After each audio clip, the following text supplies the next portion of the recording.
Quetzalcoatl's calendar stone as a meditation tool. In the Mayan, the great creator is called Hunab-Ku and Father Oahu, meaning sun. The solar calendar of Quetzalcoatl is called Tzolk'ins. In general terms, it is composed of cycles of approximately 260 years. This is a Mayan year. It is composed of 13 months of 20 days each, composing a solar year that is 360 days long. One solar cycle is approximately equal to 260 Gregorian years. In Mayan, the year,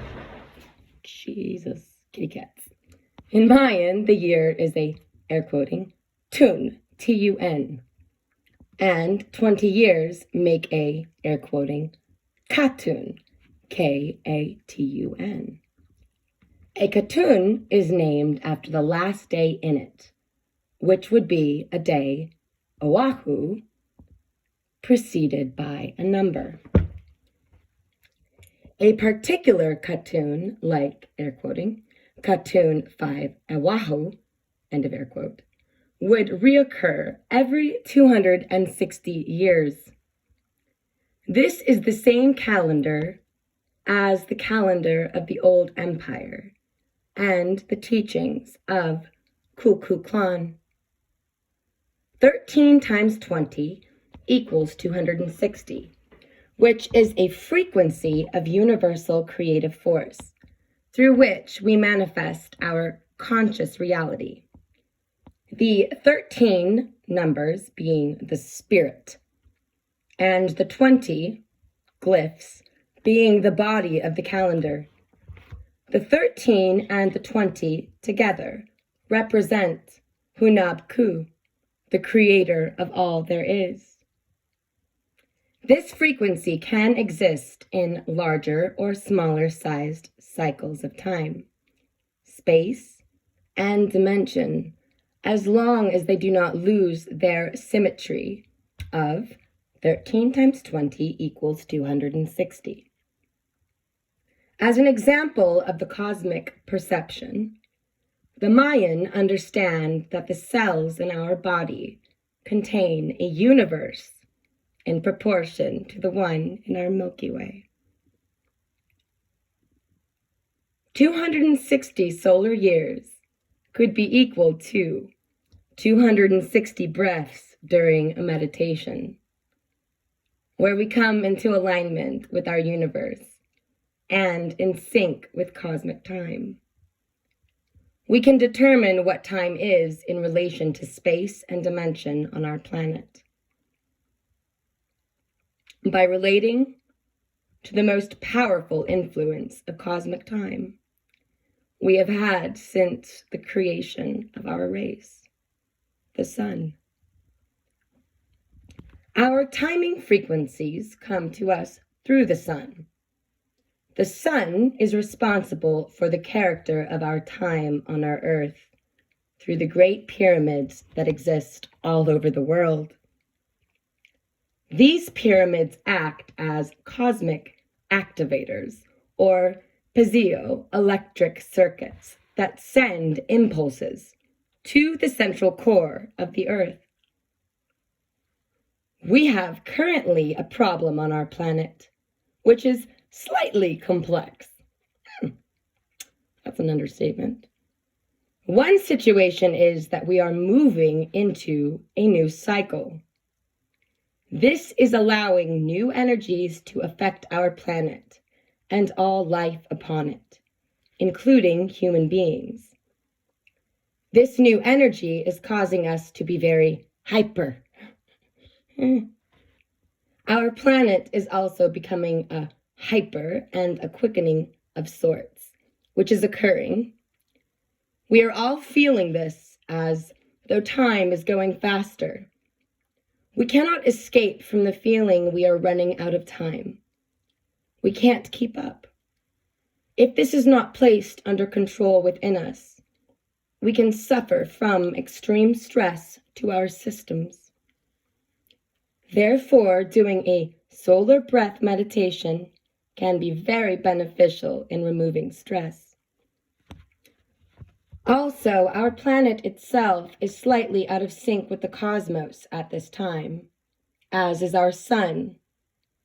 Something is askew with our sun.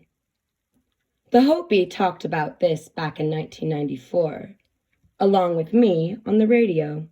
That is Ghost Wolf. It is missing the beat, so to speak, and ticking when it should be talking. Think of it like a heart murmur. We can, however, bring this back into alignment if we get back into sync with ourselves. The circuits between our sun and us have been, air quoting here, played with by someone or something here on Earth.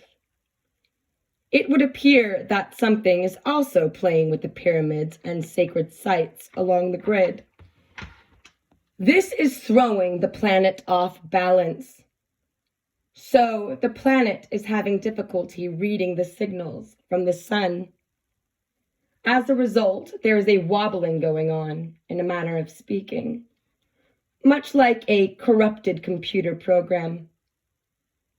The energy is bouncing and is not as smooth as it should be. This is a temporary problem and will eventually correct itself as we merge into this new cycle. We merging. Woot woot. This wobbling is a part of the merging cycle, and we have forgotten our teachings, and most have no way of understanding what is actually going on at this time.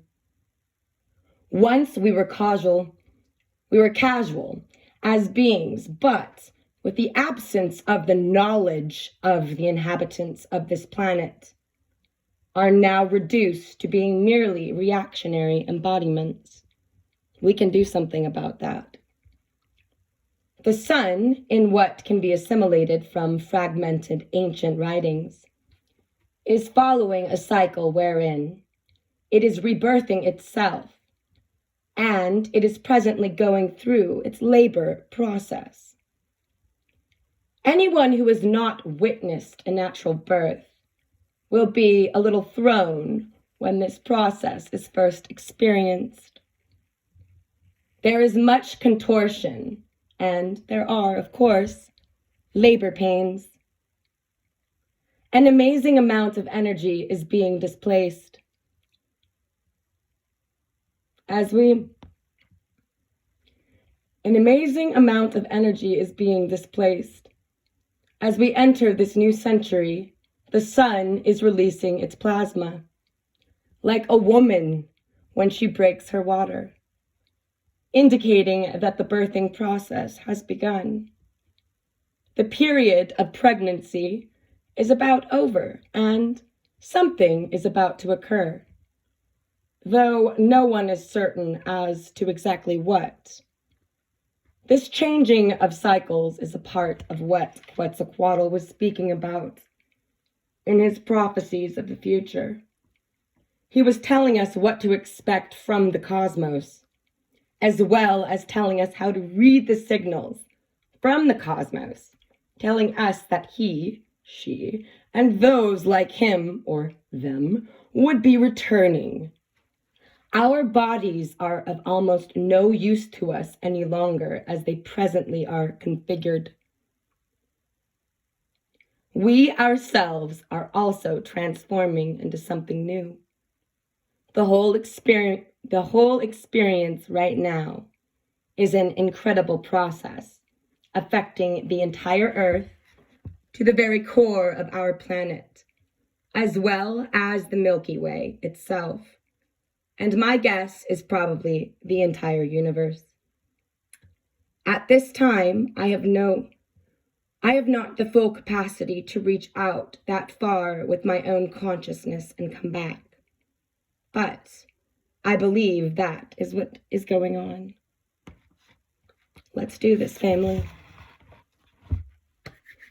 In honor of Ghost Wolf and our ancestors and all those who came before us. Aho.